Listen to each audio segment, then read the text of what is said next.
Pernahkah sahabat pintar mendengar negara Nauru? Karena hanya dalam kurun waktu kurang dari 3 dekade, negara Nauru ini beralih dari negara terkaya di dunia menjadi salah satu negara yang paling miskin. Semua itu disebabkan karena keserakahan penduduknya sehingga menyebabkan kerusakan lingkungan, pencucian uang, dan serangkaian permainan uang yang dilakukan di negara tersebut. Halo sahabat pintar, kembali lagi di channel Sahabat Pintar Finansial. Semakin pintar finansial setiap harinya. Nauru, negara pulau ini bisa dikatakan terdengar asing bagi telinga banyak orang di Indonesia. Ini wajar sahabat pintar karena negara pulau ini sangat kecil dan hampir tak memiliki peran signifikan dalam dunia internasional. Padahal jika menilik ke belakang, tepatnya pada era tahun 1980-an, Nauru ini adalah salah satu negara paling makmur di dunia. Namun dalam beberapa tahun kemudian, statusnya melorot menjadi salah satu negara yang justru paling miskin di dunia. Hingga pada tahun 2017 posisinya anjlok menjadi 5 negara paling miskin di dunia. Negara dengan luas pulau utama hanya 21 km persegi ini merupakan satu di antara negara kepulauan terkecil di Pasifik dengan populasi penduduk tak sampai 10.000 orang loh sahabat pintar. Bekas koloni Inggris ini tercatat pernah jadi negara dengan pendapatan per kapita tertinggi secara global, sehingga sempat membuat iri banyak negara-negara tetangga di Pasifik. Nauru dulunya adalah negara penghasil fosfat terbesar di dunia. Bukan sembarang fosfat, namun fosfat yang bermutu sangat tinggi yang terbentuk dari endapan kotoran burung selama berabad-abad. Fosfat sendiri merupakan bahan baku pupuk. Setelah merdeka dari Inggris tahun 1968, tambang fosfat begitu marak di Nauru. Puncak produksinya terjadi pada era tahun 1980-an. Keren banget ya sahabat pintar, negara ini bisa kaya dari kotoran burung. Lalu apa ya yang menyebabkan Nauru ini dari negara yang kaya raya menjadi jatuh miskin? Yang pertama, eksploitasi fosfat. Permintaan fosfat dunia yang mengalami kenaikan pesat untuk kebutuhan penyubur tanah memicu eksploitasi besar-besaran fosfat di negara Nauru ini. Kebutuhan pangan memang meningkat drastis beberapa tahun pasca Perang Dunia Kedua karena bertambahnya populasi sehingga mendorong naiknya permintaan fosfat. Di sisi lain, cadangan di tambang-tambang fosfat di Australia dan juga Selandia Baru terus menipis. Ini membuat pasokan fosfat beralih ke negara Nauru ini. Pada tahun 1963 hingga tahun 1970, banyak penduduknya dipaksa pindah karena meningkatnya pembukaan tambang fosfat. Keuntungan yang diterima pemerintah Nauru sangatlah besar. Dari penjualan fosfat di tahun 1980 saja, negara itu mendapatkan pemasukan paling sedikit 123 juta dolar Amerika Serikat. Pemasukan itu belum termasuk penerimaan dari pajak dan royalti loh sahabat pintar.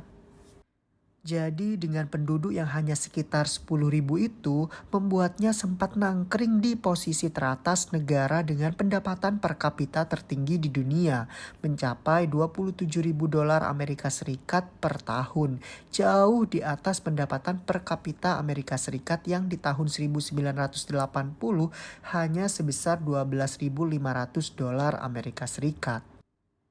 Selama bertahun-tahun penambangan fosfat yang luas telah menghasilkan hampir 80% interior pulau menjadi tidak dapat dihuni karena ditutupi oleh tambang di permukaan yang ditinggalkan.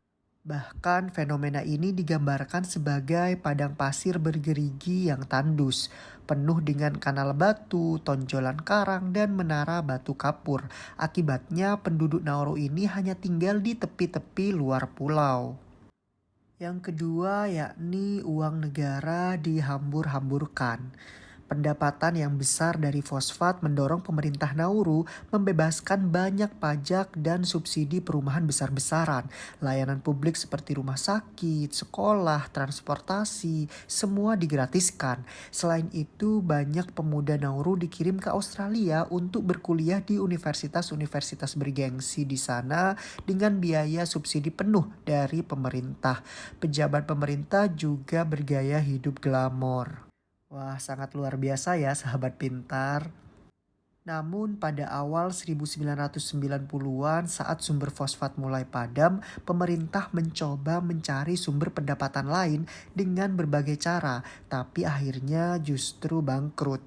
Salah satu rencananya adalah berinvestasi di sebuah pertunjukan teater musikal. Pertunjukan pertamanya di London pada bulan Juni 1993, tapi sayangnya justru sebagian besar penonton pergi sebelum pertunjukan berakhir. Dengan berinvestasi dalam pertunjukan tersebut, justru pemerintah kehilangan sekitar 7 juta dolar, yakni menurut jumlah mata uang hari ini. Waduh, berinvestasi bukannya malah untung tapi malah buntung ya sahabat pintar.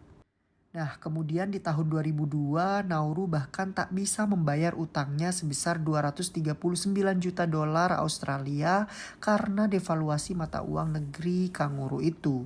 Sebagai gantinya, beberapa aset digadaikan ke Australia. Salah satu aset yang disita antara lain Nauru House dengan 50 lantai yang berada di Collins Street, Melbourne. Aset lain milik Nauru di Australia juga digadaikan antara lain properti mewah, motel Downtowner, dan hotel Mercure di Sydney. Belum termasuk armada pesawat dan bandara yang juga ikut disita. Bank Sentral Nauru juga akhirnya dilikuidasi. Alasan berikutnya yakni korupsi akut. Selain habisnya cadangan fosfat dan kerusakan lingkungan, korupsi akut di kalangan birokrat Nauru semakin memperparah keadaan. Saat kejayaan fosfat di negara itu, banyak sekali pejabat yang menghambur-hamburkan uang negara. Dan juga ini menjadi implikasi dari kebijakan surga pajak yang diambil pemerintah Nauru sejak tahun 1990 tadi, yakni menjadi tempat transit pencucian uang.